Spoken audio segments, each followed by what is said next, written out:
Iraq में रहने वाली एक औरत थी। उस औरत का खामद फौत हो गया तो 5 बच्चियां यतीम थी।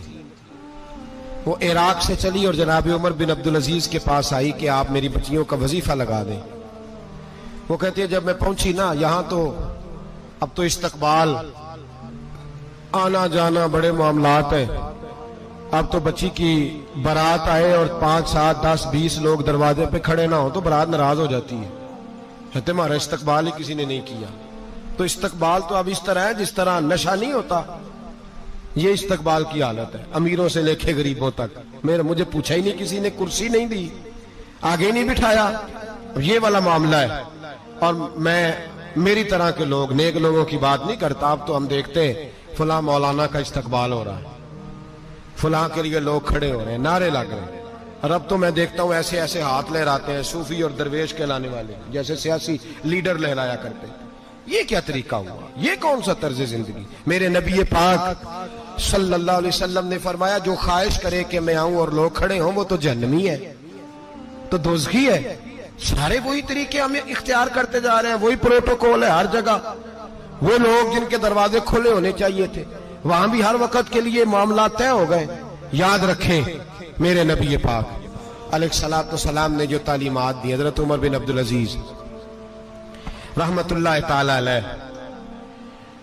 औरत कहती है मैं पहुंच गई, मैंने लोगों से पूछा घर कहां है, तो कहा वो जहां बोरी लटक रही है ना बाहर, टाट का पर्दा लगा हुआ है, वो हजरत उमर बिन अब्दुल अजीज का घर है। कहती है मैं दरवाजे पे दस्तक दी, एक औरत ने दरवाजा खोला तो मुझे बीबी जान के अंदर बुलाया। तो उनके घर के अंदर जब मैं दाखिल हुई तो बड़ा सारा सेन था, एक तानिम कुआं लगा था, एक तरफ एक बड़ा दरख्त था और एक छोटा सा बनाई हुई थी जगह बर्तन धोने के लिए। और बीबी ना बर्तनों को मिट्टी लगा के साबुन लगा के बैठी हुई थी, काम कर रही थी वो औरत। मुझे उसने दरख्त के नीचे बिठाया, पानी पिलाया। कैसे आई हो? मैंने कहा अमीरुल मोमिनीन से मिलना है। कहने लगी बैठो थोड़ी देर में आ जाते। कहती थोड़ी, मैंने समझा घर की कोई मुलाजमा है, मैं बैठ गई। थोड़ी देर गुजरी, फिर दस्तक हुई, उस बीबी ने उठ के दरवाजा खोला। तो जब वो शख्स अंदर आए तो कहने लगी बड़ी देर से बर्तनों को साबुन लगा के बैठी हूं, कहां रह गए थे? कहती है वो साहब कहने लगे बस जरा मसरूफ हो गया था। दौड़े गए, कुएं से पानी निकाला, बीबी को दिया, उसने बर्तन धोए। कहती है फिर थोड़ा सा सिरका और एक रात की रोटी वो लाई, उस शख्स ने खाई। मैंने कहा कि ये दोनों घर के मुलाजम है, मियां बीवी काम करते हैं। जब वो खाना खा चुके तो वो औरत मेरे पास आई, कहने लगी उठ के मिल लो अमीरुल मोमिनीन से। मैंने कहा कौन अमीरुल मोमिनीन? तो कहने लगी कब से तो आए हैं, ये जिसने कुएं से पानी निकाला यही मुसलमानों का अमीर है, और ये जिसने दरख्त के नीचे बैठ के सिरके से रोटी खाई है यही है। ये फरिश्तों की दास्तान नहीं, ये वो लोग हैं। मैं रात को भी कह रहा था एक जगह पे कि ये लोग जो है ना जिनका आप रोज शिकवा करते हैं हुकूमतें बड़ी खराब हैं, ये कोई नहीं खराब, बिल्कुल खराब नहीं। जितने सियासी लीडर है सारे सही हैं। खराब वो लोग हैं जो इन्हें वोट दे के लीडर बनाते हैं, बिल्कुल खराब नहीं। मैं तो इनके हक में होता जा रहा हूं। नाराज हो गए ना आप लोग? अल्लाह करे तुसी हो जाओ तो अगले इलेक्शन से सियाने भी हो जाओ, आमीन तो कह दे। मैंने कोई मशवरा नहीं देना, इसलिए कि मेरी नजर में कोई ऐसा शख्स नहीं जिसके लिए मैं आपसे कह सकूं कि वोट दें। और हम तो ऐसी बात करें तो कई लोग नाराज होकर चले जाते हैं, लेकिन कोई परवाह नहीं, इसलिए कि ये दीन मेरे नबी पाक का दीन सिर्फ मस्जिद का दीन नहीं। इंशाअल्लाह आइंदा जुम्मे नजरिया पाकिस्तान बयान करूंगा और बताऊंगा कि पाकिस्तान का मतलब क्या, ला इलाहा इल्लल्लाह मुहम्मदुर रसूलुल्लाह सल्लल्लाहु अलैहि वसल्लम।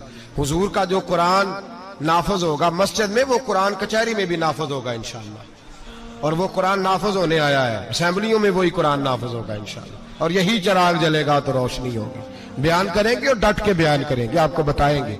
बात जो बात समझा रहा हूं फिल वक्त वो समझे, मुजरम वो नहीं जो बड़ा बन के लूटता है, मुजरम वो है जो उसको सपोर्ट करता है, जिसने उसे बड़ा बनाया है। ये याद रख लें, हमारी कोई बचत नहीं होगी हमसे पूछा जाए।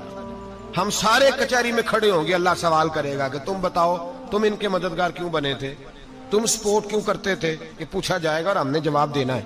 बहरहाल आम दाम पर सरे मतलब जनाब उमर बिन अब्दुल अजीज रहमतुल्लाह अलैह के वो बीबी गई तो कहने लगी कि ये अमीरुल मोमिनीन ने कहा। वो उठ के हाजिर हुई, कहा हुजूर मैं इराक से आई हूं, मेरा खामद फौत हो गया, मेरी 5 बेटियां हैं, वजीफा लगा दे। वो बीबी कहती है मेरा दिल था कि यतीम बच्चियों का 100 दिनार साल का लगा देंगे तो बड़ी बात है। कहती है जब मैं उनके पास गई तो हजरत उमर बिन अब्दुल अजीज को बताया तो वो रोने लग गए और मुझसे माफियां मांगने लगे। मैंने कहा हुजूर आप क्यों माफी मांगते हैं? तो कहने लगे इसलिए माफी मांग रहा हूं कि तू मेरी रियाया में थी और तेरी 5 बच्चियां यतीम थी, तुझे खुद चल के आना पड़ा है। मेरा काम था तेरी खबर लेता, माफ कर दे अल्लाह की रिजा के लिए।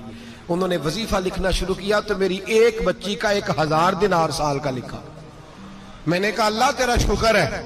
फिर दूसरी बच्ची का 1000 लिखा तो मैंने कहा अल्लाह तेरा शुक्र है। तीसरी का 1000, चौथी मैंने कहा शुक्र है। जब चौथी का लिखा तो मैंने कहा अल्लाह आपका इकबाल बुलंद करे, अल्लाह आपको हमेशा इसी तरह फलता फूलता रखे। कहते हैं जनाब उमर बिन अब्दुल अजीज ने कलम रख दिया, फरमाने लगे मैं 5वीं का वजीफा नहीं लिखूंगा, 4 बहनों से कहना बांट के इसे भी दे दे। कहा हुजूर क्यों? आप फरमाने लगे जब तक तू अल्लाह का शुक्र अदा कर रही थी मैं भी रब से जुड़ा हुआ था और अल्लाह से डर के लिख रहा था। अब तूने मेरी तारीफ की है, अब मेरी जात आ गई है। अब मैं अगर ये वजीफा लिखूंगा तो इससे अल्लाह राजी नहीं होगा, इससे मेरे नफ्स में रिया पैदा होगी। अब मैं 5वीं का नहीं लिखूंगा, जा और जाके इराक के गवर्नर को दे। बीबी कहती है मैं घोड़े पे बैठी और मैं चंद दिनों के बाद इराक पहुंची। जब सवेरे आके मैंने वालिए इराक को रुका दिया तो वो चीख मार के रोया। मैंने कहा क्या हुआ? तो कहने लगा बीबी आज रात को हजरत उमर बिन अब्दुल अजीज का इंतकाल हो गया, फौत हो गए। तो इंतकाल कर गए। कहती मैं भी तड़प के रोई। मैंने कहा मेरी यतीम बच्चियों का क्या बनेगा? तो वो गवर्नर कहने लगा तेरे वजीफे जारी रहेंगे, तुझे मिलते रहेंगे। तो कहने लगी कैसे? कहने लगा मैं अगर तो गवर्नर रहा तो तेरा वजीफा जारी रहेगा और अगर गवर्नरी से उतर भी गया तो मैं जाती तौर पे मालदार हूं, फिर भी तेरी बच्चियों के माहाना पैसे पहुंचते रहेंगे। मैंने कहा तू क्यों देगा? कहती है वो रो पड़ा। कहने लगा अगर अमीर हजरत उमर बिन अब्दुल अजीज जैसे हो तो फिर अल्लाह गवर्नरों के दिलों में भी रहम डाल दिया करता है, फिर मेरे जैसे लोगों को भी वो बदल देता है। हजरत उमर बिन अब्दुल अजीज घर आए, 3 बेटियां थी। एक को आवाज दी, वो आई तो उसने मुंह पे हाथ रखा है। दूसरी को आवाज दी, वो आई तो मुंह पे हाथ रखा है। तीसरी को आवाज दी तो मुंह पे हाथ रखा है। आपने अपनी बीवी से कहा कि ये बच्चियां मुंह पे हाथ क्यों तीनों ने रखा हुआ, क्या बात है? तो बीबी रो पड़ी, कहने लगी 4 दिन हो गए मेरी बेटियां प्यार से रोटी खा रही हैं। 4 दिन हो गए, उनके मुंह से बदबू आती है, इसलिए वो आपके सामने आती हैं तो मुंह पे हाथ रख लेती हैं। 4 दिनों से बीबी रो रही है। हजरत उमर जलाल में आ गए। आप फरमाने लगे तू ये रो रही है, तू रोई है, तूने मेरे घर में रह के अल्लाह की नाशुक्री की है। तू शुक्र अदा नहीं करती कि 3 वक्त प्याज और रोटी तुझे घर की 4 दीवारी के अंदर मिल जाता। रो रही है और मैं आ मेरे साथ बाहर निकल, तुझे वो लोग दिखाऊं जो झोपड़ियों में रहते हैं और मांग के खाते हैं। आ तुझे दिखाऊं। इतनी नाशुक्री कि घर के अंदर प्याज पहुंच रहा है, रोटी पहुंच रही है और तू कहती है मेरी बेटियां प्याज से खाती हैं। शुक्र कर फाके नहीं काटने पड़े। फिर अगले लफ्ज कहे तो रो पड़े। फरमाने लगे मैंने तो मुस्तफा के वो हालात भी सुने हैं जिसमें कई दिन बीबी फातिमा ने फाके किए। तू घर के अंदर प्याज पहुंच रहा है, तो अभी भी सादगी, आजिज़ी और कनात नेमत थी इन लोगों की। हमारे यहाँ रोज शिकवा है, किस बात का? गाड़ी कोई नहीं। रोज रोना है, किस बात का? बंगला कोई नहीं। रोज रोना है, किस बात का? बैंक बैलेंस कोई नहीं।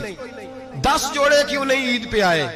और ये सिर्फ औरतों का मसला नहीं, हमारे अंदर भी ये बात बदरजे औला। हम रोज अपने आप को मिस्कीन कहते हैं, गरीब कहते हैं, लाचार कहते हैं, मजबूर कहते हैं। कभी देखो वो जो झोंपड़ियों में रहते हैं, कभी पलट के देखो लोगों की तरफ जो पैदा हुए तो आंखें कोई नहीं थी, हाथ कोई नहीं थे, पैर कोई नहीं थे। वो देखो जो पैदा हुए तो सर पे बाप का साया कोई नहीं था। कैसे कैसे लोग वक्त गुजार रहे। हम रोज आके कहते हैं कारोबार ठंडा हो गया, हालात बड़े खराब हो गए, हम बड़े मजबूर। क्या हो गया साहब? अल्लाह के दिन है, सारे अल्लाह के दिन है। वसल अच्छा है ना फिराक अच्छा है, यार जिस हाल में रखे वही हाल अच्छा है। दोस्ता तो 70 साल जिंदगी उसने गुनाहों में गुजारी, फिर अल्लाह ने उसे तौफीक दी तो वो नेक हो गया। अल्लाह फरमाते हैं फिर अगले 70 साल मैंने उसे वाकई नेक ही देखा। उसने वक्त पे नमाज पढ़ी, वक्त पे रोजा रखा, उसने वक्त पर इबादत की। पिछले 70 साल के गुनाह भी उसके बड़े खौफनाक, उसमें ऐसे ऐसे बड़े पाप थे कि अल्लाह अलमान वल हफीज, अल्लाह बचाए। लेकिन फिर जो अगले 70 साल थे वो सोने भी बड़े थे, साफ भी बड़े थे। फिर मैंने उसे फजर की अजानें देते भी देखा। फरमाते 70 साल उसके वो, 70 साल उसके ये, इतनी लंबी अल्लाह ने उसको उम्र दी। आप फरमाते जब उसका इंतकाल हुआ तो मेरे दिल में रोज ख्याल आता, तो मैं रोज दुआ करता कि या अल्लाह मुझे पता चले कि तूने उसके पिछले 70 साल वाले माफ कर दिए, मुझे कभी पता चल जाए तो मेरा दिल ठंडा हो जाए। क्योंकि वो गुनाह भी इतने इतने खौफनाक थे कि वो बड़े सख्त थे, बयान नहीं किया जा सकता। आप फरमाते अल्लाह ने मेरी दुआ कबूल की और वो मुझे ख्वाब में मिल गया। मैंने पूछा बता क्या बना, तो कहने लगा सारी माफी मिल गई, एक नहीं मिली। वो क्या? कहने लगे मेरे पड़ोसी की छड़ी उसके दरवाजे के आगे पड़ी थी, तो मैं एक रात निकल रहा था अपने घर से, तो वो छड़ी मैंने उठा ली कि रास्ते में कुछ जानवर सताए ना। फरमाते बगैर उसकी इजाजत के उसके दरवाजे पे पड़ी हुई छड़ी मैंने उठाई थी। सारा रब करीम ने 70 साल के गुनाह माफ कर दिए। लेकिन फरमाया ये हुकूकुल इबाद का मामला है। हजरत वहाब इब्न मुनब्बे कहते हैं, मुझसे कहने लगा, फरिश्ते कहने लगे सारी माफी है, पर एक कोड़ा कब्र में तुझे खाना पड़ेगा उस छड़ी के सबब से, जो किसी की गली में बगैर उसकी इजाजत के उठा के ले गया। तू, मुझे पता था उसकी यार वो यही रखता है, जब बाहर निकलता है तो उठा लेता है, मैंने उठा ली। फरमाते एक कोड़ा फरिश्तों ने मारा था मेरी कब्र पे, और 100 दिन मेरी कब्र में आग भड़कती रही है, 100 दिन। अब अल्लाह ने मुझे फजल किया है और माफी मिली है बगैर किसी के। यानी सौदा खरीदने जाते हैं ना, रेडी वाला बेचारा क्या कहेगा? कम से कम गरीब आदमी का ना 1.5-2 किलो फल सारा दिन चखने वाले ले जाते। ये किस भाव है? उठा लिया। वो किस भाव है? उठा लिया। क्या तमाशा है, क्या तरीका है। और फिर तंज कर रहे होते वहां खड़े हो, कहते हो कल से रखे नहीं, आज ताजा नहीं गया। क्या यार आप छोड़ दे, वो गरीब आदमी है, उसकी बचत क्या है? 200-400 500 1000, तो जो आप खा गए ये काहे का बतीरा है? किस तरह का ये रवैया है कि भी इंसान छोटा महसूस होता है इस तरह के काम करते। ये कोई उसकी पहलवानी नहीं, ये कोई उसकी दलेरी नहीं, कभी भी कोई चीज। और फिर ये तो है किसी की चीज, एक है वक्फ की चीजें, वक्फ की चीजें जो वक्फ है बिल्कुल। ये हमारे नहरों पे दरख्त होते हैं, तो ये किसके हैं? ये कौम के हैं। हमारे लिए इजाजत नहीं कि हम जाएं तो वक्फ चीज से जाके मिसवाक भी उतार के ले आए। कि नाराज हो गया जी? ये शरीयत इसकी भी इजाजत, अगर हुकूमत वक्त ऐलान कर दे कि आम है, जिसका दिल चाहे कि वो चीज उतार के ले जाए, फिर तो है ठीक। लेकिन अगर पाबंदी हो कि आपने इनको उतारना नहीं, हमने तो बहुत सारे दरख्त तो वैसे ही खत्म हो गए मुल्क में, कहीं कहीं रह गए। जिसका दिल चाहा उसने जहां से चाहा रात को काट लिया, खत्म हो गई बात। वक्फ चीजों को तो हमने अपनी मलकियत समझ लिया है।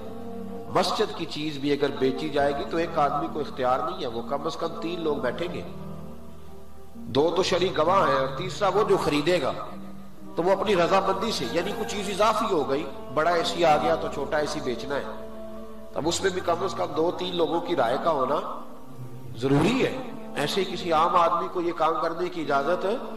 वक्फ का माल जो कौमी है, हमारे यहाँ तो लोग हजरत मौला अली शेर खुदा करमल्लाहु ताला वजहुल करीम के बारे में है ना कि एक मस्जिद को एक आदमी कूफे की जामे मस्जिद से तेल निकाल के ले जाता था।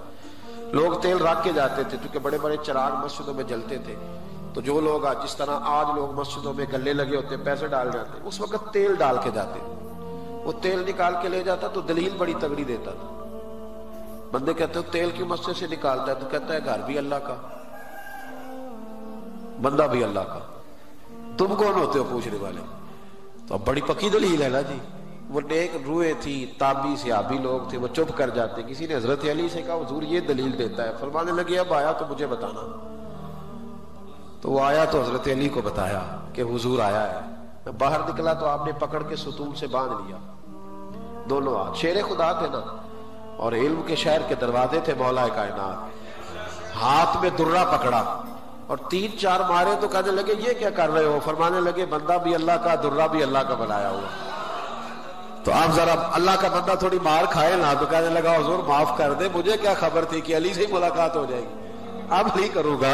है ना अजीब फलसफा हमारा कि जी वो सरकारी है जी, हमारी है जी, बल्कि लोग दलेरी करते हमारे टैक्सों की आई है। सुभान अल्लाह, बड़ा तो टैक्स देता है, अल्लाह खैर करे, बड़े करोड़ों रुपए तुमने कौमी खजाने में जमा कराए, टैक्स देते हैं जी हम। क्या मसला टैक्स देते हो? कहते 10 रुपए कट दे मेरे मोबाइल जो तो मैं इजी लोड कर। ये दलीलें हैं हमारी नफ्स को मुतमईन करने के लिए।